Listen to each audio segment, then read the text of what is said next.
যদি কখনো ভুল ট্রেনে উঠে পড়েন তাহলে যত দ্রুত সম্ভব পরের স্টেশনে নেমে যাবেন, কারণ পথ যত বেশি হবে আপনার ফেরার কষ্টটা ঠিক ততটাই বাড়বে। হ্যালো এভরিওয়ান, আসসালামু আলাইকুম। কেমন আছো তোমরা সবাই?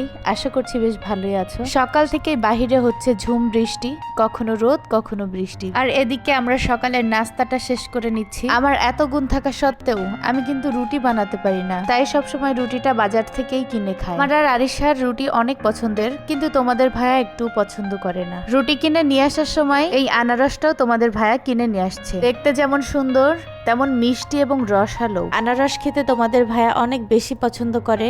আর এদিকে দেখো পেয়ারাও নিয়ে আসছে। কিছুদিন আগে এই সেম পেয়ারাগুলো আমি কিনছি 160 টাকা কেজি, আর আজকে মাত্র 50 টাকা দিয়ে নিয়ে আসছে। আর এটা হলো আমার সব থেকে পছন্দের ডেওয়া ফল, আর এই ফলটা তোমাদের ভাইয়া সামনে যতবারই পাই আমার জন্য নিয়ে আসে। ঘরের মানুষটা যখন পছন্দের খোঁজ রাখে তখন বেশ ভালোই লাগে, তাই না? তোমরা অনেকে আনারস কাটতে পারো না, মানে আনারস কাটার পরেও আনারসের চোখগুলো থেকে যায়, আর যেটার জন্য খেতে একদমই আনারস ভালো লাগে না। তোমরা একটা কাঁটা চামচ দিয়ে এভাবে গোল গোল করে আনারসের এই চোখগুলো তুলে নিবে, তাহলে খেতে অনেক বেশি ভালো লাগবে। অনেক মানুষকে তো দেখেছি কাটার ভয়েই আনারস খায় না। এই যে দেখো একদম পরিষ্কার হয়ে গেছে। আর এদিকে আমার মেয়ে যখন রাস্তাঘাটে বা দোকানে আনারস দেখে তখন খুব খেতে চায়, কিন্তু বাসায় আনলেই তার আর খেতে ইচ্ছা করে না। আনারসের সাথে কাসুন্দি দিয়ে মাখালে বেশ বেশি ভালো লাগে, কিন্তু আমার বাসায় কাসুন্দি নাই, তাই লবণ দিয়েই খাচ্ছি। আর এই যে দেখো আমার বাসার পেটুক বেটা সব আনারসই সে খেয়ে ফেলবে। তোমাদের ভাইয়া এমন এমন সময় এমন আবদার করে যেটা বাসায়ই থাকে না। আজকে নাকি তার ভীষণ চিংড়ি মাছ ভুনা খেতে ইচ্ছা করতেছে। ফ্রিজ খুলে দেখি মাত্র এটুকুই চিংড়ি মাছ ছিল। স্বামীর আবদার বলে কথা, ফেলি কি করে বলো? আরিশার জন্য একটা তেলাপিয়া আর তোমাদের ভাইয়ের জন্য এই চিংড়ি মাছগুলো এখন ভুনা করব। ঠিক এমন সময় একটা ফোন আসলো, আমার শ্বশুর নাকি আমার জন্য কি পাঠাইছে। তোমাদের ভাই আমাকে ফোন দিয়ে বললো রান্নাটা অফ রাখো। তার জন্য অপেক্ষা করতে করতেই সে এখন এসে পড়লো।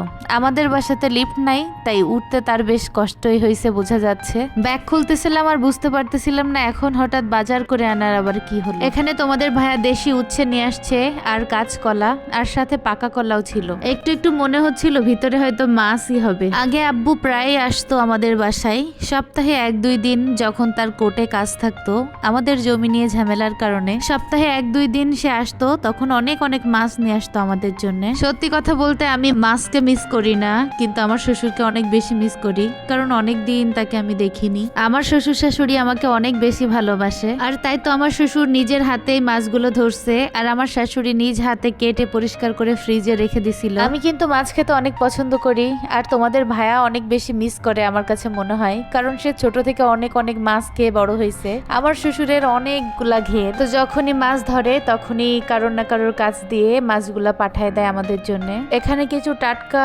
আমাদের ঘেরের রুই মাছ আছে, আর আছে হচ্ছে চিংড়ি বাগদা যেগুলা, আর এখানে দেখো তেলাপিয়া আছে যেটা আমার আরিশা অনেক পছন্দ করে। আমি যখন শ্বশুর বাড়িতে থাকতাম তখন রোজ সকালে উঠে দেখতাম আমাদের উঠানে 30 থেকে 40 কেজি এই বাগদা আব্বু এনে ঢেলে রাখছে। আমার শ্বশুর মাছ আনার পরপরই সর্বপ্রথম আমাকেই ডাক দিত। আমি যেহেতু মিষ্টি এলাকার মেয়ে, তাই এত এত মাছ দেখতে আমার বেশ ভালো লাগতো, আমি অনেক আনন্দ করতাম। নোনা এলাকাতে যে পরিমাণ মাছ হয় সেটা কিন্তু মিষ্টি এলাকাতে এত স্বাদের মাছ কখনোই হয় না।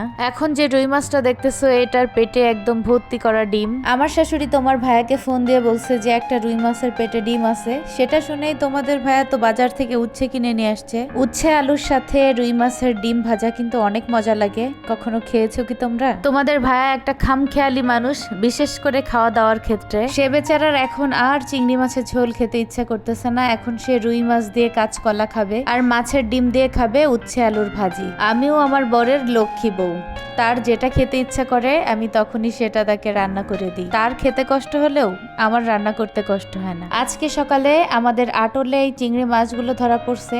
আমি যখন গ্রামে যাব তখন তোমাদের সাথে শেয়ার করব কিভাবে ঘের থেকে আটল দিয়ে চিংড়ি মাছ ধরা হয়। এই আটল জিনিসটা কি তোমরা কি চেনো? আমি কিন্তু বিয়ের আগে কখনোই চিনতাম না, কিন্তু বিয়ের পর শ্বশুর বাড়িতে গিয়ে দেখেছি অনেক মজার একটা জিনিস, দেখতে বেশ ভালোই লাগে। রুই মাছগুলো ধুয়ে কুটে এখন ভেজে নিচ্ছি, আর এদিকে কাঁচকলা আর আলু কেটে নিলাম। যখন আমাদের ঘের ছেঁচা হয় তখন রুই, কাতলা, ভেটকি, ভাঙান, ট্যাংরা, পার্শে থেকে শুরু করে সব ধরনের মাছই ধরা পড়ে। এবার থেকে তোমাদের সাথে শেয়ার করব কিভাবে ঘের থেকে মাছ ধরা হয় এবং শ্বশুর বাড়ি থেকে আমি কত কত মাছ বস্তা ভর্তি করে নিয়ে আসি। ঘেরের টাটকা টাটকা মাছ আর গাছের টাটকা টাটকা কলা দিয়ে রান্না করলাম। এত স্মেল দিচ্ছে এখনই খিদা লেগে যায়। আর এদিকে উচ্ছে আর আলু কুচাই নিছি, আর এখানে আছে মাছের ডিম। এটাও আমি সুন্দর করে ফ্রেশ করে পরিষ্কার করে নিলাম। আজকে তোমাদের সাথে গল্প করতে করতে রান্না করতে করতে শেষ করে ফেললাম আজকের ব্লগ ভিডিওটি। সবাই ভালো থাকো, সুস্থ থাকো এবং আমার ভিডিও দেখার জন্য অপেক্ষায় থাকবে। আল্লাহ হাফেজ।